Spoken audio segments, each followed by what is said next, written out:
વિવિધ પ્રકારના સર્જ એરેસ્ટર્સની યાદી બનાવો. એમાં છે rod gap arrester, sphere gap arrester, horn gap arrester, multi gap arrester, expulsion type arrester એટલે કે પ્રોટેક્ટર ટ્યુબ, ઇલેક્ટ્રોલાઇટિક પ્રકારના અરેસ્ટર, લીડ ઓક્સાઇડ પ્રકારના એરેસ્ટર અને થાઇરેટ અથવા તો વાલ ટાઈપ એરેસ્ટર. રોડ પ્રકારના લાઇટનિંગ એરેસ્ટરની સંક્ષિપ્ત વિગતો આપો. તો આ પ્રકારના લાઇટનિંગ એરેસ્ટરની રચના ખૂબ જ સરળ હોય છે. આકૃતિમાં જોયા પ્રમાણે જો તમને દેખાય છે કે 15 મિલીમીટર વ્યાસના બે સળિયા કાટખૂણે વળેલા હોય છે. જો આ રીતે બી વાળી શકાય અથવા તો આ રીતે બી વાળી શકાય. આ 15 ડિગ્રીના ખૂણા 15 mm ના બે સળિયા 90 ડિગ્રીના એંગલ પર વળેલા છે.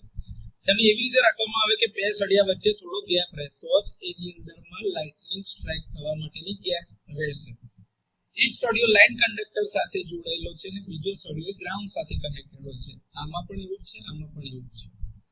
ઇન્સ્યુલેટર અને ગેપ વચ્ચેનું અંતર આજે પી લંબાઈ જે દેખાય છે ત્રીજા ભાગ કરતા વધારે હોવું જોઈએ. આ લાઇટ જે તમારી ઇન્સ્યુલેટરની ડિસ્કની જે સ્ટ્રિંગની લંબાઈ છે એના ત્રીજા ભાગ કરતા વધારે હોવું જોઈએ, જેથી આર્ક થાય ત્યારે જે આર્ક અહીંયા થાય ને આ ચાપ અહીંયા આગળ આ ગેપની નજીક તો એ ઇન્સ્યુલેટરની ડિસ્કથી દૂર રહે, જેથી કરીને આવા કેસમાં એ ઇન્સ્યુલેટરની સ્ટ્રિંગને ડેમેજ કરે નહીં.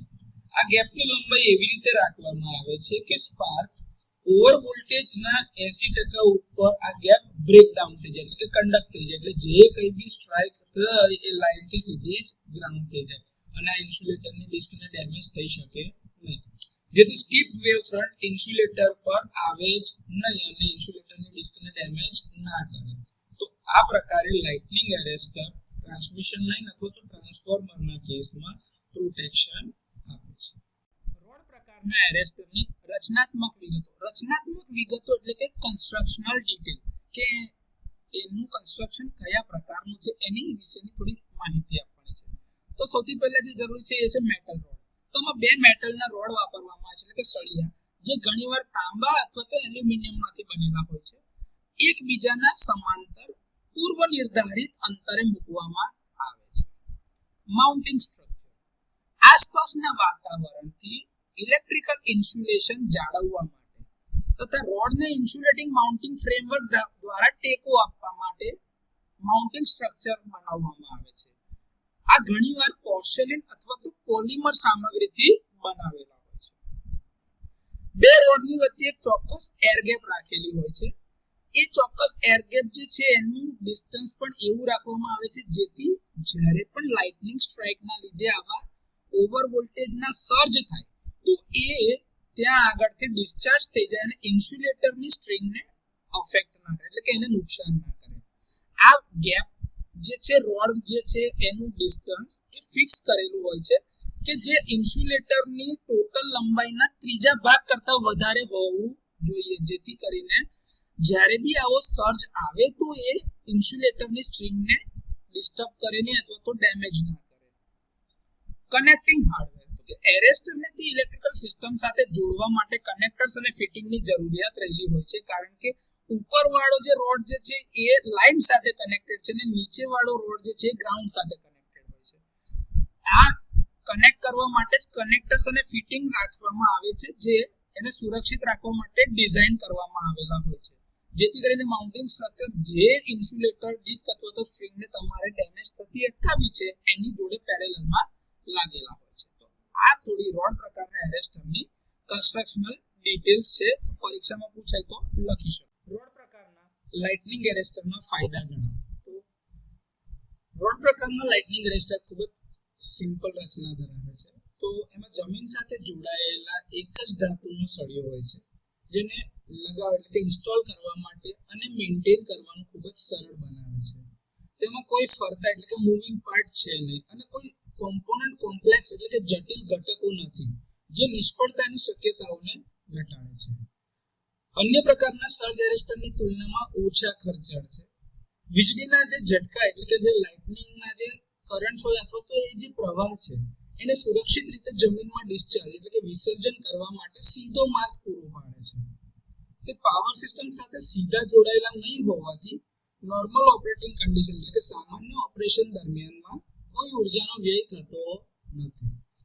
કાટ પ્રતિરોધક સામગ્રી એટલે કે એન્ટી રસ્ટિંગ પ્રોપર્ટી ધરાવતા મટીરિયલમાંથી બનાવેલા હોય, એની લોંગેટિવિટી વધારે એટલે કે લાંબા સમય સુધી ટકી રહે છે અને પ્રતિકૂળ પરિસ્થિતિઓ જેવી કે ભારે વરસાદ, તોફાન અને તીવ્ર પવન ફૂંકાય છે, આ બધી પરિસ્થિતિમાં એ વાતાવરણમાં ખુલ્લા હોય છે અને એનો સામનો કરી શકે છે.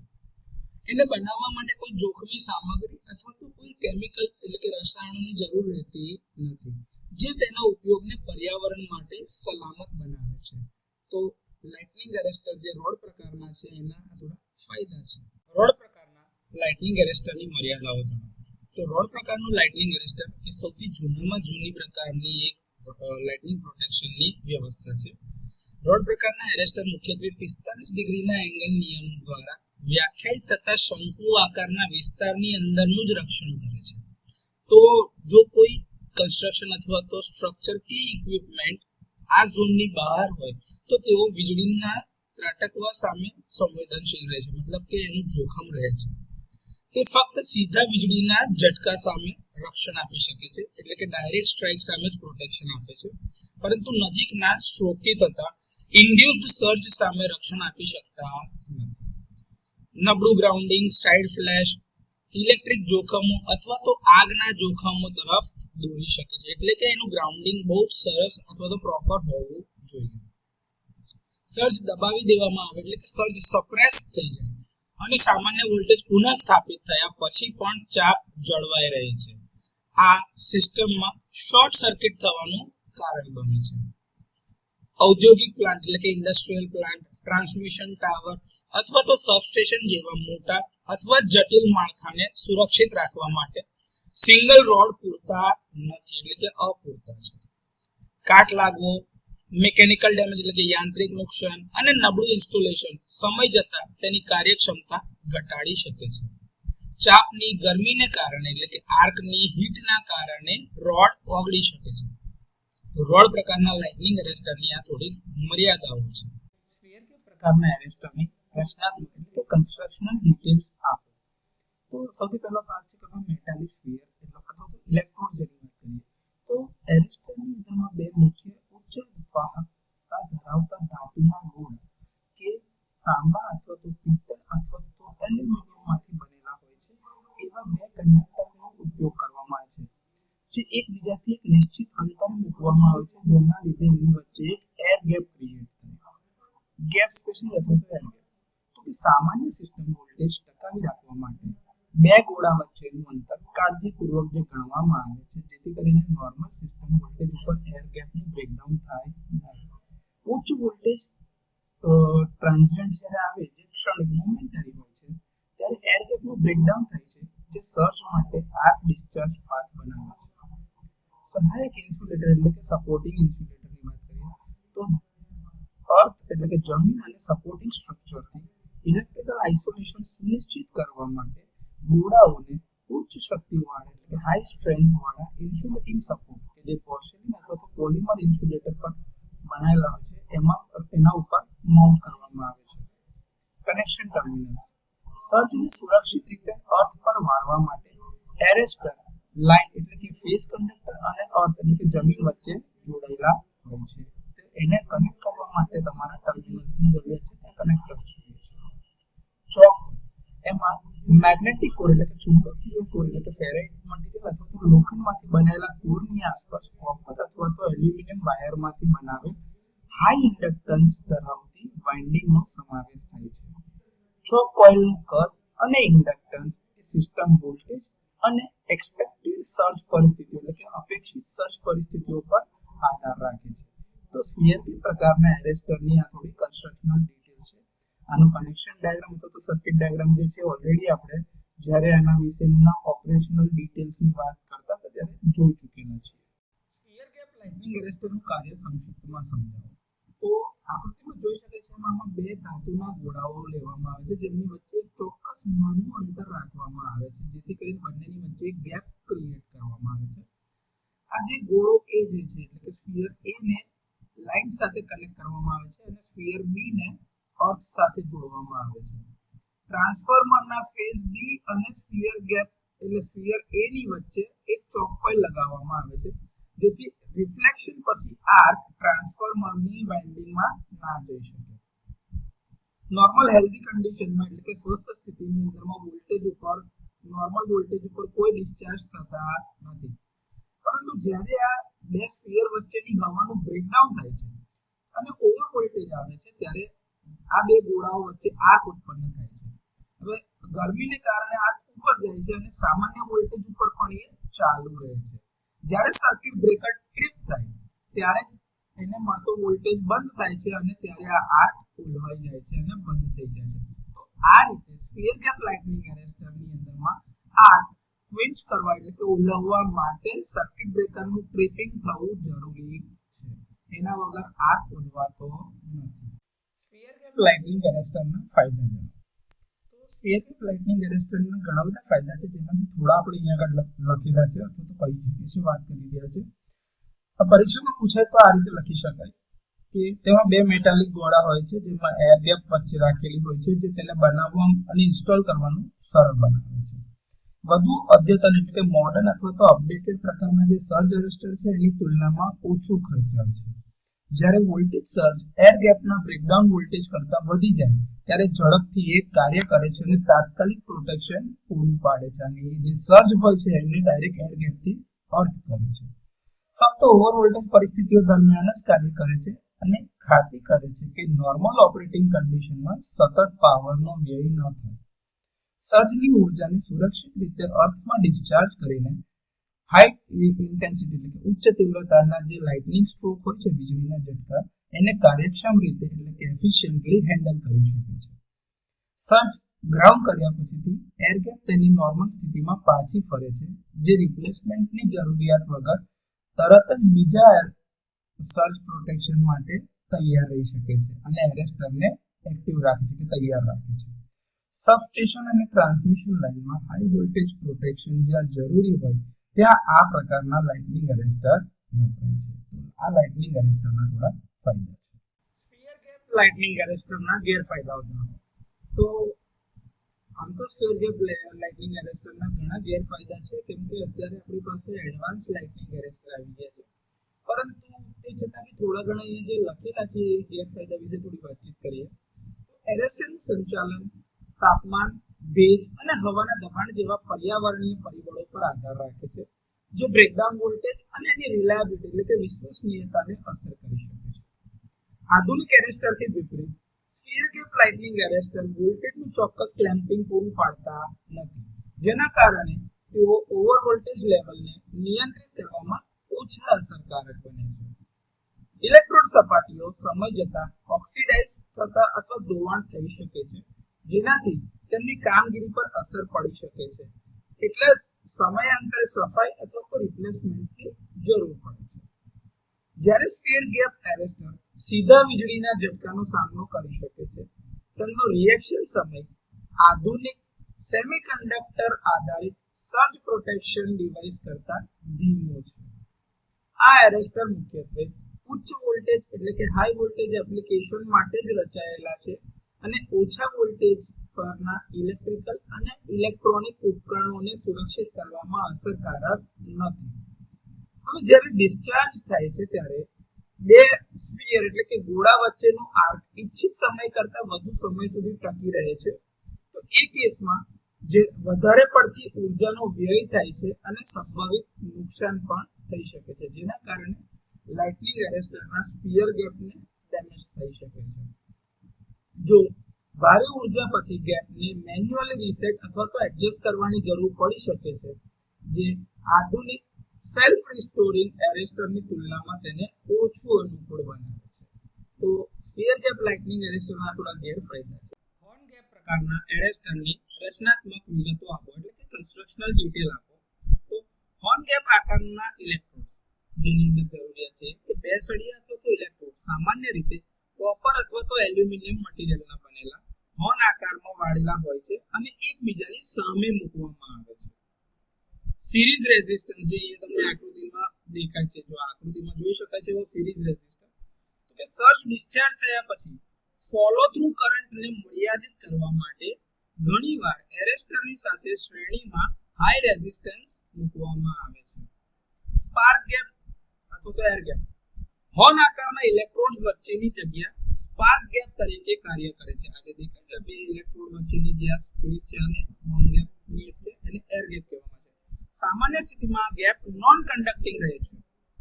ઇન્સ્યુલેટર ગ્રાઉન્ડ અને સપોર્ટિંગ સ્ટ્રક્ચરથી મિકેનિકલ સપોર્ટ અને ઇલેક્ટ્રિકલ આઇસોલેશન પ્રદાન કરવા માટે પોર્સેલિન અથવા તો પોલિમર ઇન્સ્યુલેટર પર હોર્ન આકારના ઇલેક્ટ્રોડને માઉન્ટ કરવામાં આવે છે અથવા તો લગાવવામાં આવે છે. અર્થ સાથેનું જોડાણ તે એરેસ્ટરનું એક છેડો લાઇન કંડક્ટર અથવા તો લાઈવ કંડક્ટરની સાથે જોડાયેલ છે, જ્યારે બીજો છેડો વધુ પડતા સર્જને વોલ્ટેજ જે ઊંચા સર્જના આવે છે તેને ડિસ્ચાર્જ કરવા માટે ગ્રાઉન્ડ કરેલ હોય છે. તો હોર્ન પ્રકારના ઇલેક્ટ્રોડની અંદરમાં આ પ્રકારના કન્સ્ટ્રક્શનલ ફીચર્સ અવેલેબલ છે. હોર્ન ગેપ લાઇટનિંગ એરેસ્ટરનું કાર્ય સંક્ષિપ્તમાં સમજાવો. સામાન્ય ઓપરેટિંગ વોલ્ટેજ હેઠળ હોર્ન આકારના ઇલેક્ટ્રોડ્સ વચ્ચેનો એર ગેપ બિનવાહક એટલે કે નોન કન્ડક્ટિંગ રહે છે. તે વખતે એરેસ્ટરમાંથી કોઈ પણ પ્રકારનો પ્રવાહ વહેતો નથી અને તે પાવર સિસ્ટમમાં કોઈ પણ પ્રકારનું ઇન્ટરફિયર કરતો નથી. પરંતુ જ્યારે સર્જ આવે છે ત્યારે એર ગેપમાં વોલ્ટેજ વધે છે. જો વોલ્ટેજ એર ગેપની બ્રેકડાઉન સ્ટ્રેન્થ કરતા વધી જાય તો હવાનું આયનીકરણ થાય છે અને ઇલેક્ટ્રોડ્સ વચ્ચે એક આર્ક બને છે. સર્જ પ્રવાહ સુરક્ષિત રીતે જમીન પર વાળવામાં આવે છે. ચુંબકીય બળો અને થર્મલ કન્વેક્શનને કારણે એટલે કે સંવહનને કારણે હોર્ન ટાઇપ ઇલેક્ટ્રોડ્સ વચ્ચે રચાયેલ આર્ક ઉપર તરફ જાય છે. જેમ જેમ ચાપ એટલે કે આર્ક ડાયવર્જિંગ હોર્ન તરફ ઉપર તરફ આગળ વધે છે તેમ તેમ તે લંબાતો જાય છે અને ઠંડો થાય છે. આખરે આ આર્ક ઉલવાઈ જાય છે અને સિસ્ટમ સામાન્ય પરિસ્થિતિ અથવા કામગીરીમાં પાછી આવે છે એટલે કે નોર્મલ હેલ્ધી સ્ટેટમાં પાછી આવે છે.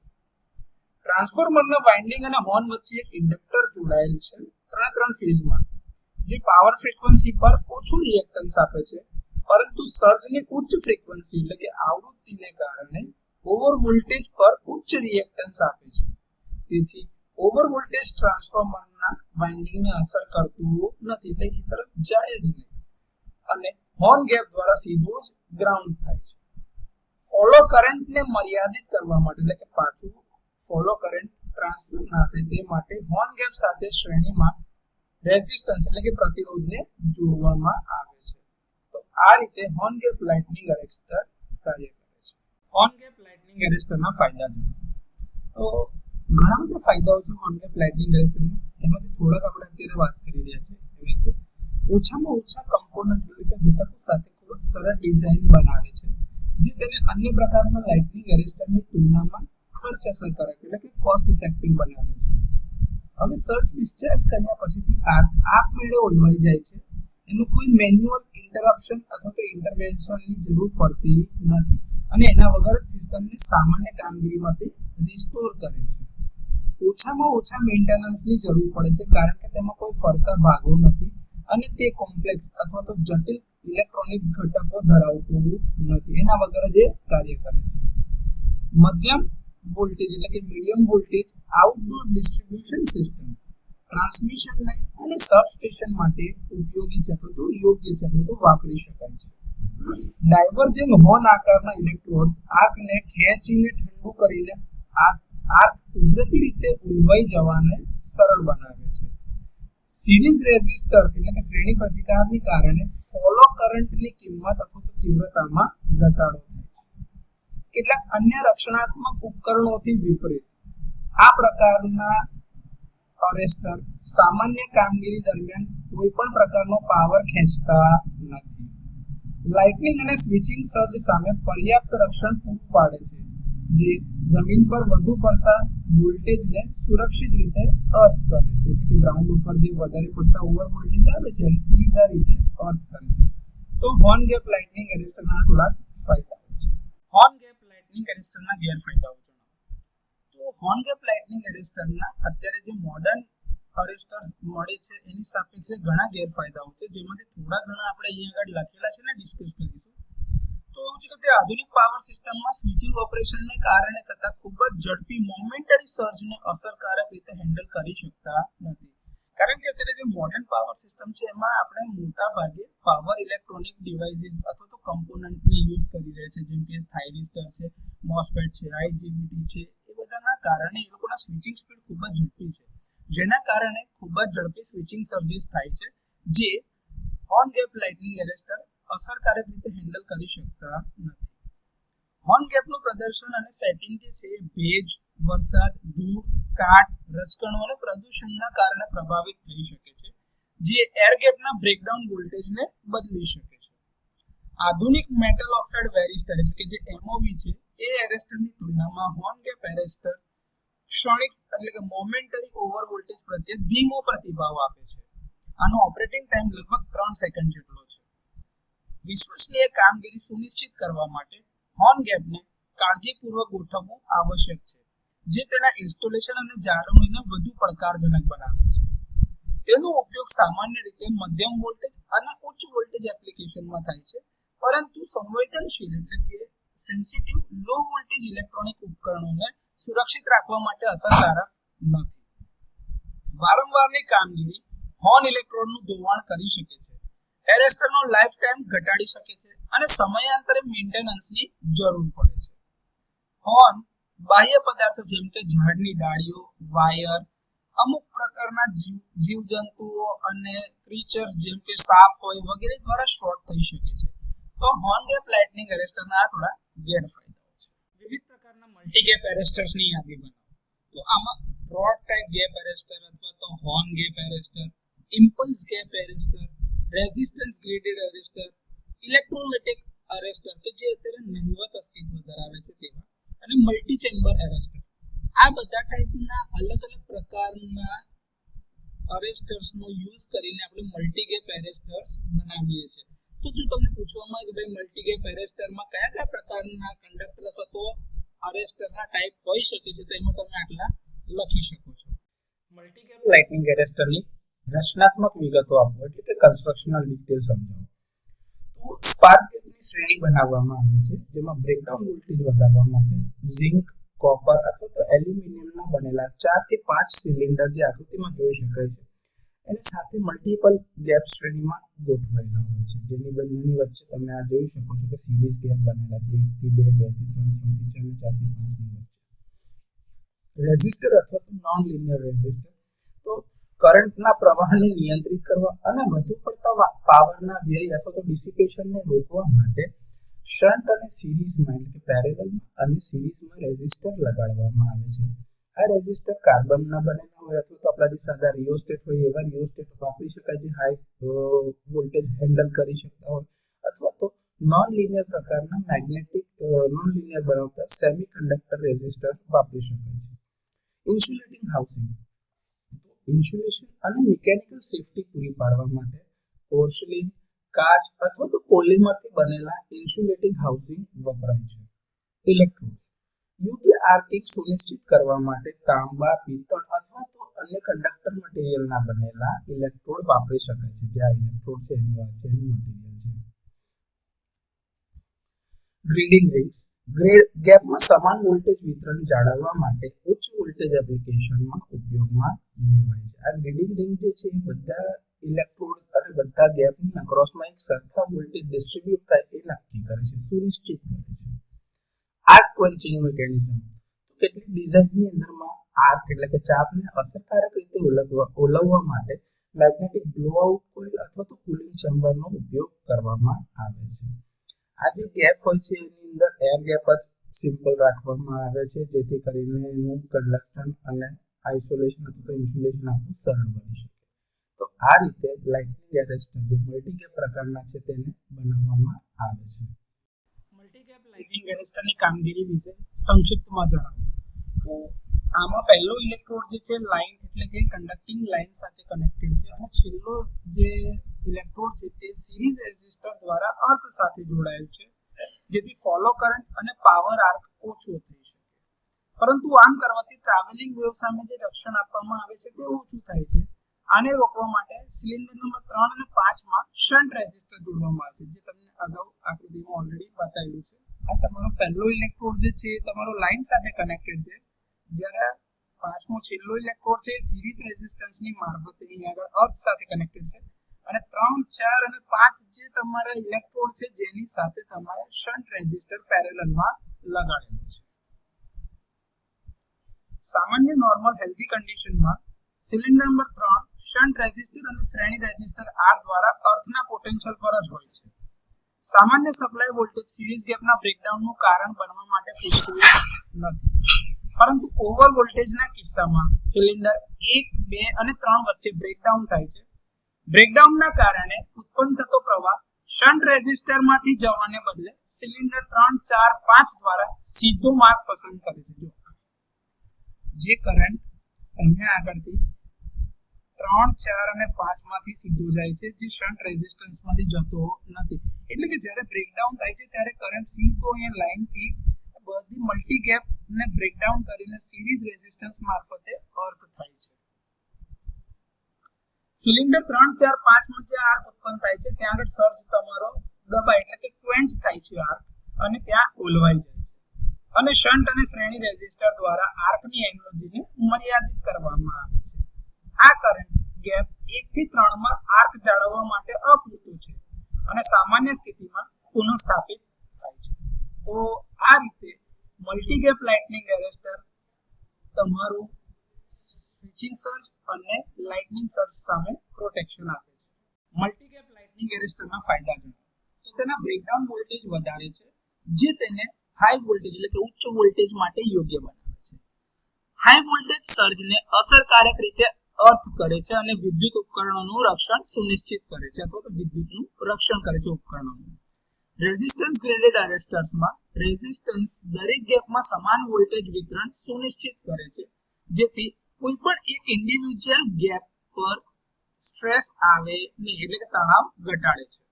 સર્જને ડાયવર્ટ કર્યા પછી એરેસ્ટર આપમેળે તેની નોન કન્ડક્ટિંગ સ્થિતિ એટલે કે બિનવાહક સ્થિતિમાં પાછો ફરે છે. સતત પ્રોટેક્શન સુનિશ્ચિત કરે છે. ઓછા ઘસારા સાથે વારંવાર કામગીરી માટે ડિઝાઇન કરેલ છે, જે તેને સિંગલ ગેપ એરેસ્ટર કરતા વધુ ટકાઉ બનાવે છે. કેટલીક ડિઝાઇન એટલે કે હોર્ન ગેપ અથવા તો મલ્ટી ચેમ્બર ટાઈપ એરેસ્ટર્સ જે છે એ ઝડપી આર્ક ઓલવવાની સુવિધાઓ આપે છે, જે એરેસ્ટરને થતું નુકસાન ઘટાડે છે. મીડિયમ, સ્મોલ અને હાઈ વોલ્ટેજ સિસ્ટમમાં ઉપયોગ કરી શકાય છે, જે તેને બહુમુખી એટલે કે વર્સટાઇલ બનાવે છે. મલ્ટી ગેપ એરેસ્ટરની ડિઝાઇન સરળ છે અને તેને ન્યૂનતમ જાળવણીની જરૂર પડે છે, એટલે કે મેન્ટેનન્સ ખૂબ જ ઓછું કરવું પડે છે. મલ્ટી ગેપ લાઇટનિંગ એરેસ્ટર પોતે જ આપોઆપ નોન પ્રોડક્ટિવ અથવા તો નોન કન્ડક્ટિંગ સ્ટેટમાં જે પાછા ફરે છે, એના કારણે તરત જ બીજા પ્રોટેક્શન માટે એરેસ્ટરને તૈયાર રાખે છે, જેથી કરીને તરત જ બીજો જો સર્જ આવી જાય લાઇટનિંગ કાં તો સ્વિચિંગનો તો એ તરત ઓપરેટ થઈ શકે. તો મલ્ટી ગેપ લાઇટનિંગ એરેસ્ટરના થોડા ફાયદા. મલ્ટી ગેપ લાઇટનિંગ એરેસ્ટરના ગેરફાયદાઓ જો તો ઓપરેશન દરમિયાન એરેસ્ટર ઉપર હાઈ વોલ્ટેજ હોઈ શકે છે, જે એની સાથે કનેક્ટેડ સાધનોના ઇન્સ્યુલેશન ઉપર સ્ટ્રેસ એટલે કે ભાર મૂકે છે, એટલે એ સ્ટ્રેસ વધારે છે. તો એના કારણે જે કનેક્ટેડ ઇક્વિપમેન્ટ હોય એની અંદર નુકસાન થઈ શકે છે. તમામ ગેપમાં વોલ્ટેજ એક સમાન રીતે વિતરિત જો ના થાય તો અમુક ગેપની અંદરમાં નિયત બ્રેકડાઉન કરતા પહેલા બ્રેકડાઉન થાય છે, જે એની અસરકારકતા ઘટાડે છે. એકવાર જો ગેપ આયનાઇઝ થઈ જાય છે પછી આર્કને ઓલવવાનું ખૂબ જ પડકારજનક બની શકે છે, અને ખાસ કરીને હાઈ એનર્જી વાળા સર્જમાં આર્ક ઓલવવા માટે વધારે પડકાર એટલે કે વધારે મહેનત અથવા તો એફર્ટની જરૂર પડે છે. કેટલીક ડિઝાઇન વારંવાર કામગીરી પછી કાર્બનાઇઝેશન અથવા તો સ્ટ્રક્ચરને અસરકારક રીતે સાફ કરી શકતી નથી, જેના માટે મેન્ટેનન્સ અથવા તો રિપ્લેસમેન્ટની જરૂરિયાત રહે છે. મલ્ટી ગેપ એરેસ્ટર મોટા અને ભારે હોય છે, જે ઇન્સ્ટોલેશનને વધુ બોજારૂપ બનાવે છે. ભેજ, ધૂળ અને પ્રદૂષણ હવાના ગેપની અસરકારકતા એટલે કે જે તમારું લાઇટનિંગ એરેસ્ટરની જે સ્પાર્ક ગેપ જે તમે મૂક્યું હોય વચ્ચે છે એ ગેપની અસરકારકતા એટલે કે ઇફેક્ટિવનેસને અસર કરી શકે છે, એટલે એના પરફોર્મન્સ ઉપર એની આડઅસર થઈ શકે છે. મલ્ટી ગેપ એરેસ્ટરને મોટા ભાગે મેટલ ઓક્સાઇડ એરેસ્ટર દ્વારા બદલવામાં એટલે કે રિપ્લેસ કરવામાં આવેલા છે, કેમ કે એનું પરફોર્મન્સ વધારે સારું, વધારે ઝડપી રિસ્પોન્સ અને ઓછા મેન્ટેનન્સની જરૂરિયાત રહે છે, જેના કારણે લાઇટનિંગ એરેસ્ટરને બદલવામાં આવેલા છે. તો મલ્ટી ગેપ લાઇટનિંગ એરેસ્ટરના થોડા ગેરફાયદાઓ છે. એક્સપલ્શન પ્રકારના એરેસ્ટર અથવા તો પ્રોટેક્ટર ટ્યુબનું બાંધકામ સમજાવો એટલે કે કન્સ્ટ્રક્શનલ ડિટેલ સમજાવો. તો આકૃતિમાં અહીંયા આગળ તમને જોઈ શકે છે તો સૌથી પહેલા છે સિરીઝ ગેપ. આ જે દેખાય છે સિરીઝ ગેપ, તો એરેસ્ટર યુનિટ સાથે સિરીઝમાં એક સ્પાર્ક ગેપ મૂકવામાં આવે છે. એ સામાન્ય સ્થિતિમાં લીકેજ કરંટને રોકે છે. આ તમારી જે સિરીઝ સ્પાર્ક ગેપ છે આપણે એની વાત કરી રહ્યા છીએ. બીજું ટ્યુબ એટલે કે એક્સપલ્ઝન ચેમ્બર જે તમારું મૂકેલું છે આ પ્રોટેક્ટર ટ્યુબ એની વાત છે. તો એક ફાઈબર અથવા તો કાર્બનિક મટીરિયલ અથવા તો સામગ્રીમાંથી બનેલી લિનિયર ટ્યુબ જેને આપણે એક્સપલ્ઝન ચેમ્બર તરીકે ઓળખીએ છીએ તો એ કાર્ય કરે છે. આ ટ્યુબની અંદર જ્યારે આર્ક બને છે ત્યારે એની ગરમી એની અંદરના ભાગની અંદર જે છે ત્યાં આગળ ગરમી ઉત્પન્ન કરે છે તો ગરમ કરે છે જેના લીધે ત્યાં આગળ વાતાવરણનું તાપમાન વધે એટલે કે એટલો ભાગ વધારે ગરમ થાય છે કે જેના લીધે ત્યાંથી વાયુ ઉત્સર્જિત થાય છે. એ જે વાયુ ઉત્પન્ન થાય છે તે અહીંયા જે આર્ક બને છે એ આર્કને ઓલવવામાં મદદ કરે છે. મેટલના ઇલેક્ટ્રોડ્સ મૂકેલા છે જે તમને દેખે છે આ રહ્યા જો મેટલ ઇલેક્ટ્રોડ. તો એ ઇલેક્ટ્રિકલ કનેક્શન આપવા માટે એરેસ્ટરના બંને છેડા ઉપર રાખેલા હોય છે. આ ટ્યુબને આપણે એવી રીતે રાખવામાં આવે છે કે જેથી ઉપરનો છેડો એર ગેપ સાથે લાઇન કંડક્ટરની એક્ઝેક્ટ નીચે આવે અને નીચલો ઇલેક્ટ્રોડ આ જે છે એ અર્થ સાથે જોડાયેલો રહે એટલે આખું આ કનેક્શન તમારું પૂરું થાય. તો આર્કને ઓલવવા એટલે કે ક્વેન્ચ કરવા એટલે કે શમન કરતા પહેલા આર્કને ચાલુ કરવામાં અને ટકાવી રાખવામાં મદદ કરે છે. ઇન્સ્યુલેટિંગ હાઉસિંગ તો એરેસ્ટરને મિકેનિકલ પ્રોટેક્શન આપવા માટે અને ઇલેક્ટ્રિકલ ઇન્સ્યુલેશન આપવા માટે પોર્સેલિન અથવા તો પોલિમરમાંથી બનાવેલા હવામાન પ્રતિરોધક એટલે કે વેધર પ્રૂફ ઇન્સ્યુલેટિંગ હાઉસિંગમાં એને રાખવામાં આવે છે જેથી બહારના વાતાવરણની અસર ન થઈ શકે. તો એક્સપલ્ઝન પ્રકારના એરેસ્ટર અથવા તો પ્રોટેક્ટર ટ્યુબના સામાન્ય કન્સ્ટ્રક્શનલ ડિટેલ આ પ્રમાણે છે. એક્સપલ્ઝન પ્રકારના અથવા તો પ્રોટેક્ટર ટ્યુબ પ્રકારના એરેસ્ટરની કાર્યપ્રણાલી એટલે કે વર્કિંગ સમજાવો. તો કે સામાન્ય વોલ્ટેજ ઉપર આ એરેસ્ટર નિષ્ક્રિય રહે છે અને તેમાંથી કોઈ પણ પ્રકારનો કરંટ પસાર થતો નથી. પરંતુ જ્યારે સિસ્ટમમાં હાઈ વોલ્ટેજ એટલે કે ઉચ્ચ વોલ્ટેજ સર્જ લાઇટનિંગ સર્જના લીધે અથવા તો સ્વિચિંગ સર્જના લીધે આવતા હોય છે ત્યારે સિરીઝ ગેપમાં પોટેન્શિયલ ડિફરન્સ આ જે સિરીઝ ગેપ દેખાય છે એમાં પોટેન્શિયલ ડિફરન્સ વધી જાય છે. જો વોલ્ટેજ નિશ્ચિત મર્યાદાને વટાવી જાય છે તો આ જે વચ્ચે એર દેખાય છે હવા એનું બ્રેકડાઉન થાય છે અને સર્જ કરંટ પસાર થવા લાગે છે અહીંયા આગળથી ઉપરથી અહીં નીચેના ઇલેક્ટ્રોડ તરફ.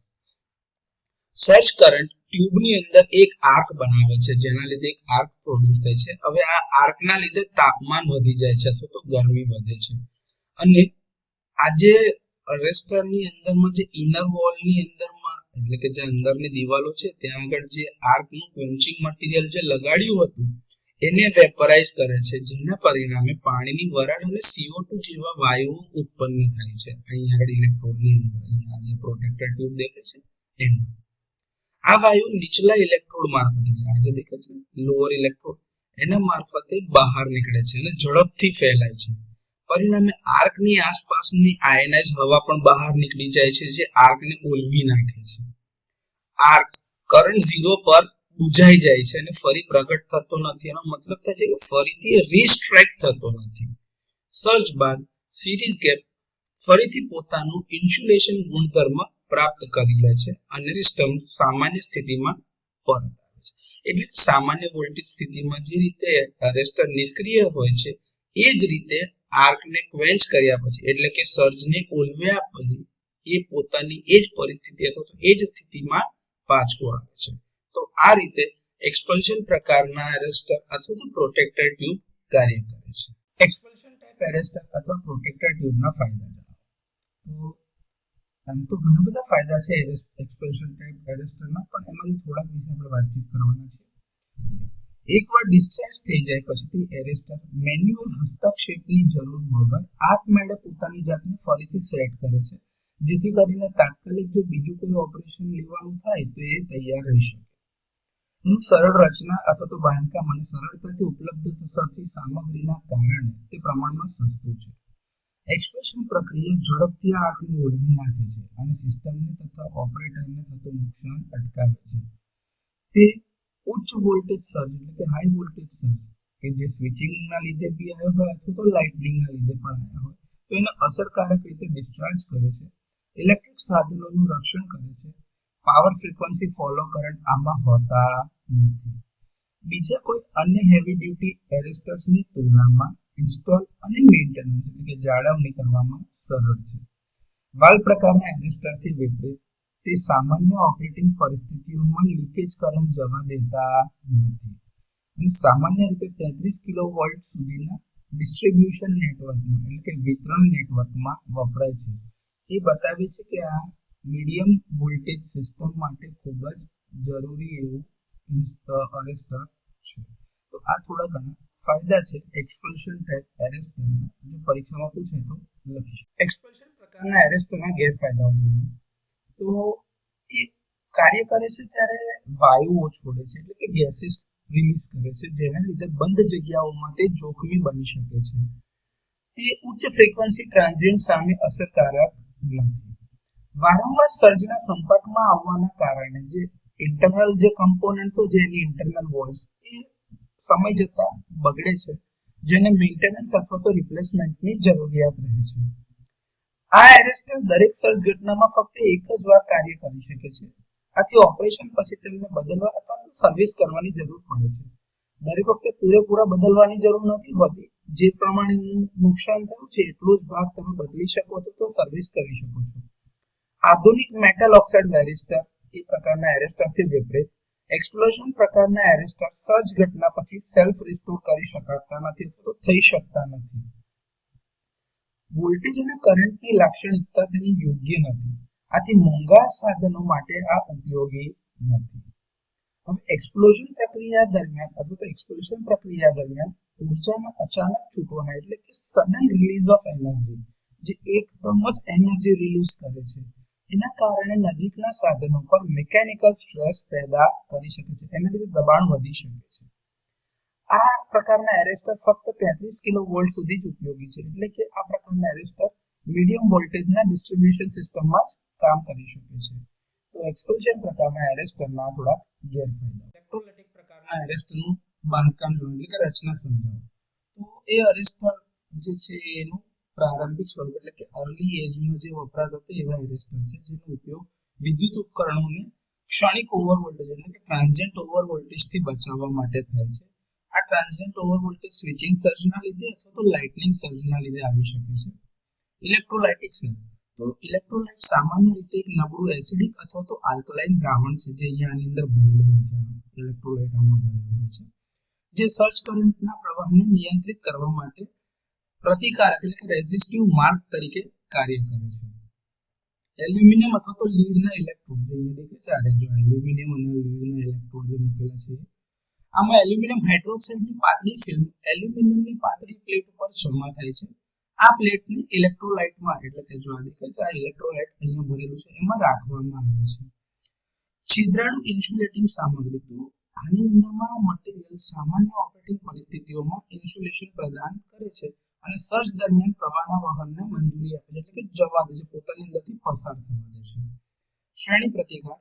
આમાં ઉચ્ચ પ્રતિકાર એટલે કે હાઈ રેઝિસ્ટિવ એલિમેન્ટ ઇલેક્ટ્રોડની સાથે આ જે ઇલેક્ટ્રોડ છે તમારા એની સાથે સિરીઝમાં જોડેલું હોય છે. આ સામાન્ય લીકેજ કરંટને લિમિટ કરે છે એટલે કે મર્યાદિત કરે છે, પરંતુ સર્જ દરમિયાન આવતા હાઈ કરંટ એટલે કે ઉચ્ચ પ્રવાહોને પસાર થવા દે છે. શ્રેણી ગેપ અથવા તો સ્પાર્ક ગેપ.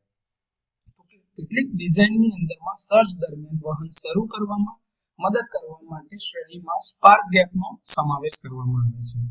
અહીંયા હોર્ન ગેપ ઇન્સ્યુલેશન અથવા તો અરેસ્ટર તરફ આગળ જવા માટેનું કનેક્શન છે અને આ પોર્સેલિનના બુશિંગ્સ મૂકેલા છે.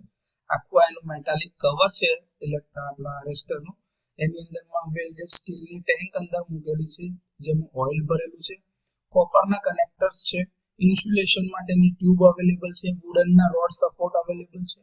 ઓઇલ ભરેલું હોય છે, જે તમને કીધું ઇલેક્ટ્રોલાઇટનું દ્રાવણ જે છે એલ્યુમિનિયમ હાઇડ્રોક્સાઇડનું દ્રાવણ જે છે, એલ્યુમિનિયમના જે આ જે કંડક્ટર છે અથવા તો લેડના જે આ કંડક્ટર છે એ બધા કોન શેપમાં મૂકેલા છે અને એ કોન અહીં આગળ પૂરો થાય છે, જો તમે જોઈ શકો છો. એને કોન્ટેક્ટ સ્પ્રિંગ જે છે અને મેટાલિક બેઝ છે. તો આ પ્રકારે ઇલેક્ટ્રોલાઇટિક પ્રકારના એરેસ્ટરનું કન્સ્ટ્રક્શન થાય છે. ઇલેક્ટ્રોલાઇટિક પ્રકારના એરેસ્ટરનું કાર્ય સમજાવો. તો અહીં આકૃતિમાં તમને ઇલેક્ટ્રોલાઇટિક ટાઇપ એરેસ્ટરની આકૃતિ જોઈ શકાય છે. સામાન્ય ઓપરેટિંગ વોલ્ટેજ હેઠળ આ ઇલેક્ટ્રોલાઇટના ઉચ્ચ પ્રતિકાર એટલે કે હાઈ રેઝિસ્ટન્સના કારણે એરેસ્ટર બિનવાહક સ્થિતિમાં એટલે કે નોન કન્ડક્ટિંગ સ્ટેટમાં રહે છે. પરંતુ જ્યારે સર્જ આવે છે ત્યારે ઉચ્ચ વોલ્ટેજ ઇલેક્ટ્રોલાઇટનું આયનીકરણ કરે છે, જેનાથી તેનો પ્રતિકાર નોંધપાત્ર રીતે ઘટતો જાય છે તો ઓછો થાય છે. એલ્યુમિનિયમ હાઇડ્રોક્સાઇડની ફિલ્મ ઓવર વોલ્ટેજ ઉપર પંક્ચર થાય છે કે જે તમારા આ કંડક્ટરની ઉપર લાગેલી હતી અને ઓછા અવરોધવાળો માર્ગ ઉપલબ્ધ કરે છે એટલે કે અવેલેબલ થાય છે. આ સર્જની ઉર્જાને સુરક્ષિત રીતે જમીન પર એટલે કે અર્થ કરવામાં આવે છે અથવા તો જમીન પર છોડવા દે છે. એકવાર સર્જ નોર્મલ થઈ જાય પછી ઇલેક્ટ્રોલાઇટનો પ્રતિકાર ફરીથી વધવા લાગે છે, જે સિસ્ટમના સામાન્ય કાર્યને પુનઃસ્થાપિત કરે છે એટલે કે રિસ્ટોર કરે છે. આ ફિલ્મને પંક્ચર કરવા માટે એક મહત્વપૂર્ણ વોલ્ટેજ જરૂરી હોય છે, જેને આપણે ક્રિટિકલ વોલ્ટેજ કહીએ છીએ. આમાં કેટલાક કોષને એકબીજાની ઉપર સ્ટેક કરવામાં આવે છે. તમને જોઈ શકાતા હશે, એકની ઉપર બીજો, બીજાની ઉપર ત્રીજો, એવી રીતે મુકાતું જાય છે. જો આમાં કુલ n નંબર ઓફ સંખ્યાના કોષ મૂકવામાં આવેલા હોય તો એનો કુલ ક્રિટિકલ વોલ્ટેજ એટલે કે મહત્વપૂર્ણ વોલ્ટેજ જો ગણવો હોય તો દરેક કોષનું મહત્વપૂર્ણ વોલ્ટેજ અથવા તો ક્રિટિકલ વોલ્ટેજ ઇન્ટુ કેટલા નંબર ઓફ સેલ્સ તમે મૂકી રહ્યા છો એ. તો આ રીતે કોષની સંખ્યાના આધારે વોલ્ટેજ જેમ જેમ વધતા જાય એમ નંબર ઓફ કોષની સંખ્યા વધારવી પડે છે. તો આ રીતે તમારું ઇલેક્ટ્રોલાઇટિક ટાઇપ એરેસ્ટર કાર્ય કરે છે. ઇલેક્ટ્રોલાઇટિક પ્રકારના એરેસ્ટરના ફાયદા છે. તો ઘણા બધા ફાયદાઓ છે, એમાંથી થોડા અહીંયા આગળ આપણે ડિસ્કસ કરી રહ્યા છે. તો એ ઉચ્ચ ઉર્જા એટલે કે હાઈ એનર્જીના સર્જને અસરકારક રીતે હેન્ડલ કરી શકે છે, જે તેને પ્રારંભિક પાવર સિસ્ટમ એટલે કે અર્લી એજમાં જૂની પાવર સિસ્ટમ વખતે સુરક્ષા માટે એટલે કે પ્રોટેક્શન માટે યોગ્ય બનાવે છે. સર્જ પછી ઇલેક્ટ્રોલાઇટનો પ્રતિકાર સામાન્ય થઈ જાય છે, જેનાથી એરેસ્ટરને રિપ્લેસમેન્ટ વિના ફરીથી ઉપયોગમાં લઈ શકાય છે. આમાં કોઈ પણ પ્રકારના શ્રેણી પ્રતિકાર એટલે કે સિરીઝ રેઝિસ્ટન્સની જરૂર નથી. ડિઝાઇન પ્રમાણમાં ખૂબ જ સરળ છે અને ઓછા યાંત્રિક ભાગો એટલે કે મિકેનિકલ પાર્ટની સાથે તેનું ઉત્પાદન કરવાનું સરળ બનાવે છે. બાહ્ય નિયંત્રણો એટલે કે બહારથી એક્સટર્નલ કંટ્રોલની કોઈ જરૂરિયાત વિના કાર્ય કરે છે, કારણ કે તે વોલ્ટેજ સર્જ વખતે ઓટોમેટિક રક્ષણ આપે છે. પ્રારંભિક વિદ્યુત પ્રણાલી એટલે કે અર્લી એજમાં ઇલેક્ટ્રિકલ સિસ્ટમ્સમાં લાઇટનિંગ અને સ્વિચિંગ સર્જ સામે રક્ષણ પૂરું પાડવા માટે ઉપયોગી હતા. તેનો ઉપયોગ સમયે તે ઓવર વોલ્ટેજ સુરક્ષા માટે એક આર્થિક ઉકેલ એટલે કે ઇકોનોમિક સોલ્યુશન હતું. તેની ડિસ્ચાર્જિંગ ક્ષમતા ખૂબ જ ઊંચી છે. તો આ ઘણા બધા ફાયદાઓ છે. હવે આ પ્રકારના ઇલેક્ટ્રોલાઇટિક પ્રકારના એરેસ્ટર વપરાતા નથી અથવા તો હશે તો ખૂબ જ ઓછા માત્રામાં અવેલેબલ હોઈ શકે છે, જેની સંભાવના ખૂબ જ ઓછી છે. ઇલેક્ટ્રોલાઇટિક પ્રકારના એરેસ્ટરના ગેરફાયદાઓ. તો આમ તો ઘણા બધા ગેરફાયદા છે, પણ આપણે થોડા અહીં આગળ ડિસ્કસ અથવા તો ચર્ચા કરી રહ્યા છીએ. આધુનિક એટલે કે મોડર્ન એરેસ્ટરની તુલનામાં તે ક્ષણિક સર્જ સામે એટલે કે ભાઈ મોમેન્ટરી સર્જ સામે ધીમી પ્રતિક્રિયા આપે છે, એટલે કે ભાઈ એનો રિસ્પોન્સ ટાઈમ ખૂબ જ ખરાબ છે કમ્પેર ટુ મોડર્ન એરેસ્ટર. બહુ ધીમો છે. ઇલેક્ટ્રોલાઇટ સમય જતાં ઘટતું જાય છે, જેને નિયમિત જાળવણી અથવા તો રિપ્લેસમેન્ટની જરૂરિયાત રહે છે. સર્જના વારંવાર સંપર્કમાં આવવાથી ઇલેક્ટ્રોલાઇટ અને ઇલેક્ટ્રોડ્સની ઉપર અસર થયા કરે છે, જે સમય જતાં એરેસ્ટરની અસરકારકતા ઘટાડે છે. ઇલેક્ટ્રોલાઇટ સોલ્યુશન સમય જતાં બાષ્પીભવન થઈ શકે છે અથવા તો અત્યંત ઠંડી પરિસ્થિતિમાં થીજી શકે છે, જેનાથી તેની અસરકારકતા ઓછી થાય છે. આધુનિક હાઈ વોલ્ટેજ ટ્રાન્સમિશન સિસ્ટમમાં જ્યાં અત્યંત ઓવર વોલ્ટેજ પરિસ્થિતિઓ નોર્મલ છે, તેને અસરકારક રીતે હેન્ડલ કરી શકતા નથી.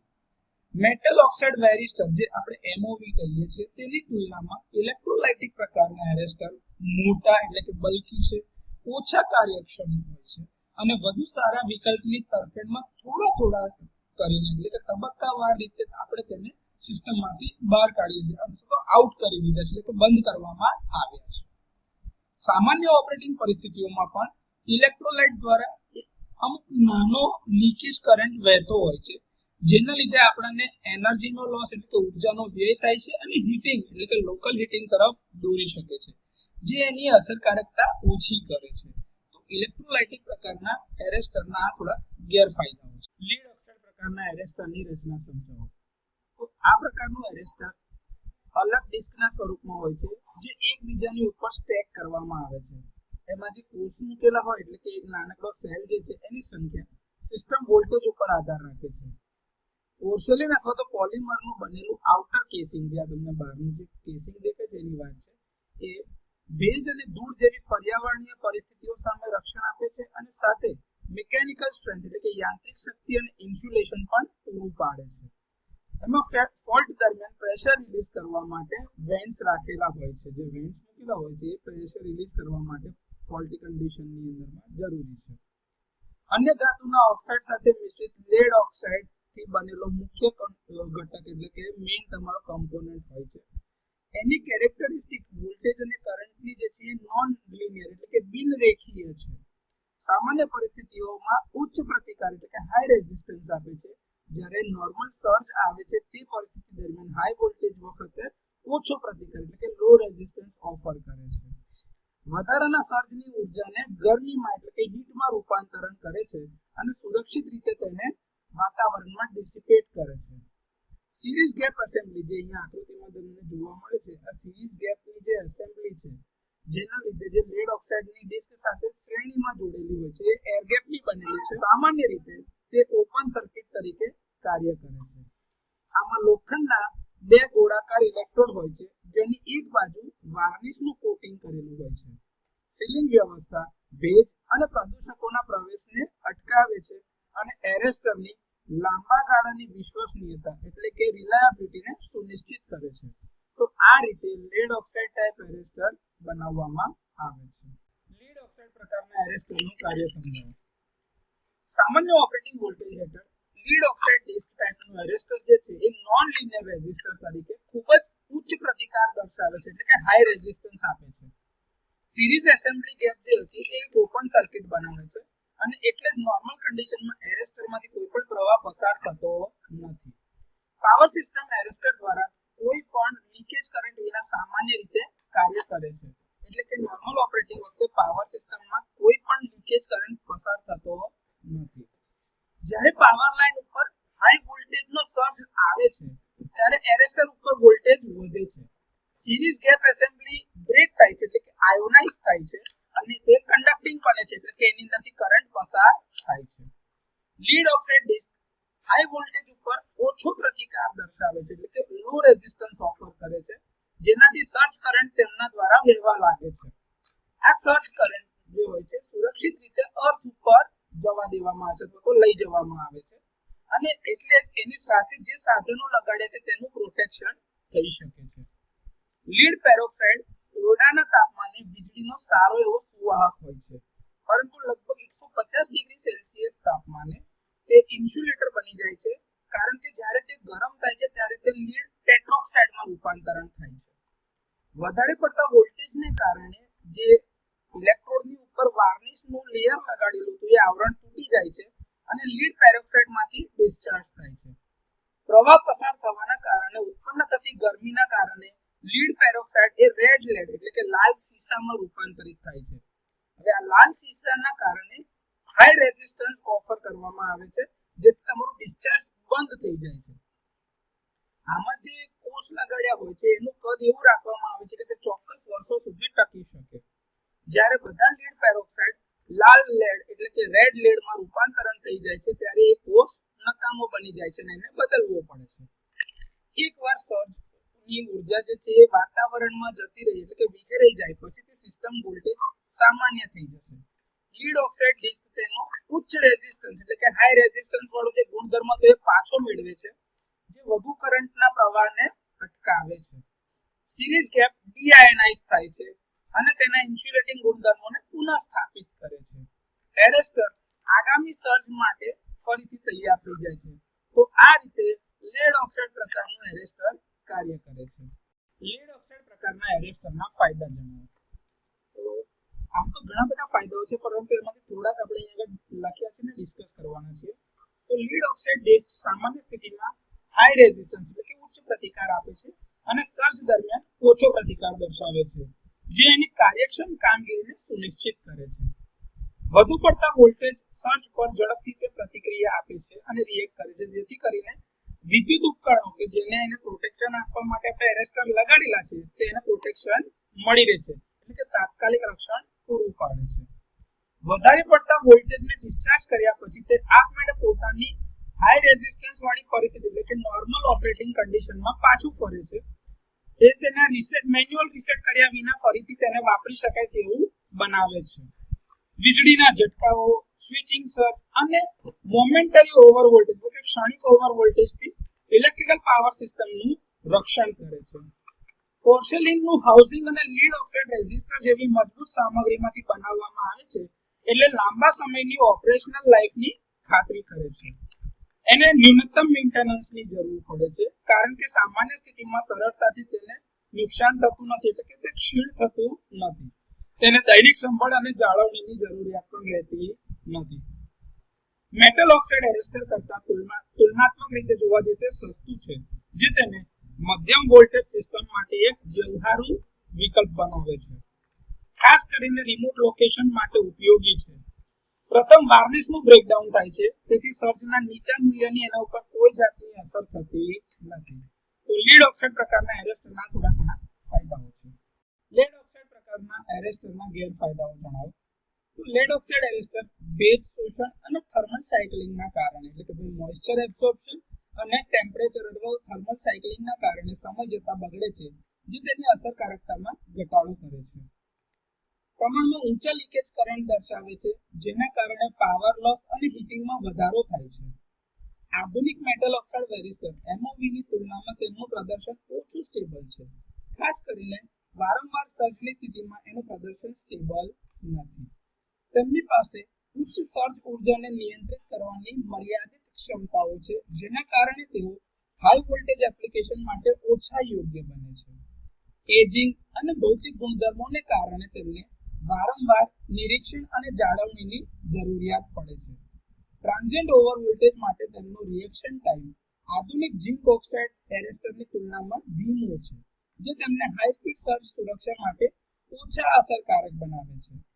લીડ ઓક્સાઇડ એરેસ્ટર સામાન્ય રીતે આધુનિક વિકલ્પ કરતા મોટા અને ભારે હોય છે, એટલે અન્ય એરેસ્ટર જે છે એ વધારે ઉપયોગી થઈ પડે છે, જેના લીધે લીડ ઓક્સાઇડ એરેસ્ટરના ઇન્સ્ટોલેશન અને હેન્ડલિંગને વધારે મુશ્કેલી ઊભી થાય છે. તો આ કારણોસર લીડ ઓક્સાઇડ પ્રકારના એરેસ્ટર ઉપયોગમાં ઓછા લેવાય છે. આ એના ગેરફાયદાઓ છે.